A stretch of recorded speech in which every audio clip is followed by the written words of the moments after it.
Hi there, I'm Matt with State of Flux, here to talk to you about Spiral from the Book of Saw.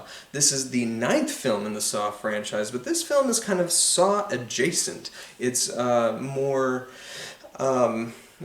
Seven and less Saw, and really requires virtually no prior knowledge of the Saw franchise.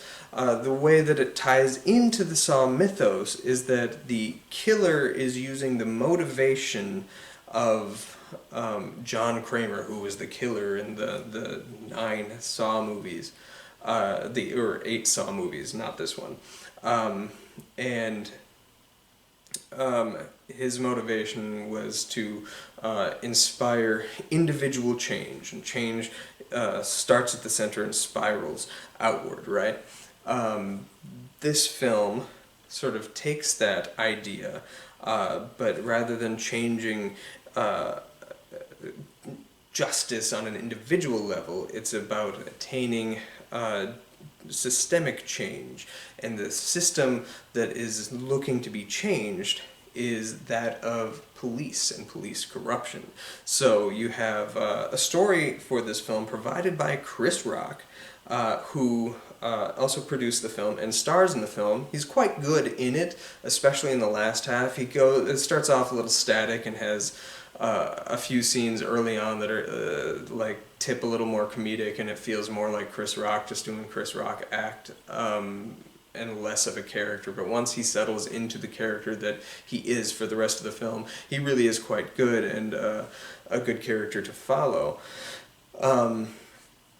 He is the quote-unquote one good cop on the force, where he knows virtually everybody around him is quite corrupt. And the villain of the film is taking the stance that if a cop is corrupt, they should not be a cop any longer, and is looking to kill the cops. And so this film is tapping into some really interesting social issues. However, as intelligent as the script is at times, and I think it genuinely is a pretty solid screenplay, it never quite gets to the level of being good. It's at least as good as the very first Saw film, which also had some interesting socially relevant things to say, I guess. This one has much more so. This one is a much more thoughtful film. However, it comes from a very base level misstep. The screenplay is very much trying to tip its hat to Seven. Very much a police procedural about trying to track this killer down. But the producers, for whatever reason, handed the directorial reins to the man who directed Saw 2 through 5. And for my money, that is the guy who ruined the Saw franchise. The first film is okay. It's a little amateurish. Both Lee Wynell and James Wan hadn't really... it's a solid, good directorial and screenplay effort for first-time filmmakers. But they hadn't really hit that, quality status yet. They've both gone on to do relatively exceptional work, particularly with The Invisible Man last year. Lee Wynell really knocked that one out of the park with his screenplay for that. The man who directed this film came on board for the second Saw movie, and where the first movie had a lot of implied violence, you didn't actually see Homeboy hacking off his leg, spoiler for an almost 20-year-old movie. You didn't really see Cary Elwes sawing much at his leg. It was more implied. There was just little quick cuts of it. By the second film, the director just was all in on the torture, and that's where the torture porn whole genre stemmed from. Less Saw, more Saw 2. And onwards. And the Saw 3, I think, is the most egregious one. It's just crassly gross, especially with the girl with her ribcage or getting ripped. Super not good. Really gross.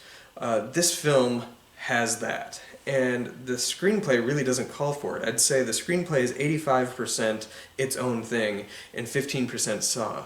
But they handed it to this director who really makes you only remember the really crass, gross things from the movie. The opening scene of this film is just grody, with a guy and a tongue, like in a vice, and a train and a smush, and is just really unpleasant. And most of the kills are pretty unpleasant. That said, when it's not focusing on the Saw-esque violence, the police procedural stuff and the backstory associated with Chris Rock, his relationship with the Samuel L. Jackson character. Sam Jackson is fantastic in this. That dude always knocks it off out of the park.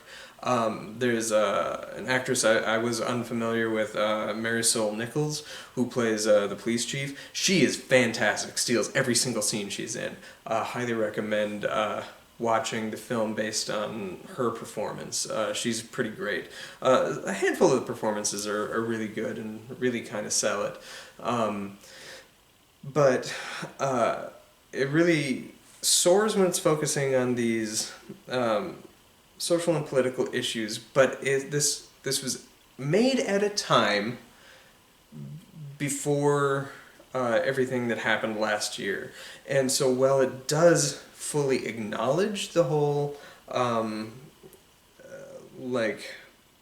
reestablishment of the police and begging for systemic change, the one thing it kind of weirdly fails to do is approach the racial violence done by the police aimed at people of color. And I think that is kind of a weird criticism for this film to have, being that most of the people that star in this film are people of color playing the police. But just based on how society and the social change that happened just within the past year that this movie was supposed to come out last May, came out this May, just in 1 year's time. If this had come out back last May, I think it would have been really, before everything, a home run in where it was trying to say things, but now it feels like a kind of misstep in that they didn't really hit that button harder, or almost even acknowledge it at all. But that's, I guess, just one complaint I have there. My biggest complaint is the whole excessive violence, Saw-esque nature of it. This is as good as I would say the very first Saw movie is. It is certainly better than any one of the sequels. So it's a step in the right direction. I will give this film 2.5 out of 4 stars. It is almost fantastic, or almost good, almost enough to be fantastic in what it's trying to say and how it's accomplishing it, but it just is executed very poorly, and I feel like that comes from a studio who's this is part of the Saw franchise, we really need to gear up the violence. There was an old review for The Phantom Menace. I can't remember who the critic was that said this, but he summed up The Phantom Menace by saying, it's a pretty good, bad movie. And I kind of feel that way about Spiral. It's a pretty good movie, executed poorly. And it is a shame, because I feel like if they had handed this to a director who had no ties to the franchise, so didn't make it look or sound like Saw, you really could have had a really interesting movie that works in the same universe. As is, it's kind of a weird entry, because it's got so much that isn't Saw in it. Most of the movie isn't Saw-esque, that when it is Saw, it's jarring and off-putting. So fans of the franchise aren't probably going to dig it too much.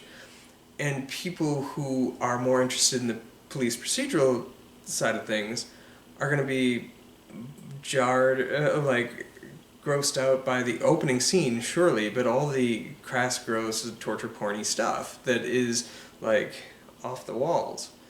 But at the end of the day, I do think if you have any curiosity, do check it out. It has its merits, and it is saying something interesting, and it really comes together well, especially in the last 15 minutes. So give it a shot. It's a very high 2.5 for me. It's an almost recommend, but I can't quite do it. Check it out for yourself if you have interest. And this is the first review that I have. Up next, I'm going to have a review for Army of the Dead. Maybe it's up right now. Give that one a listen as well. Thanks, and thank you for watching.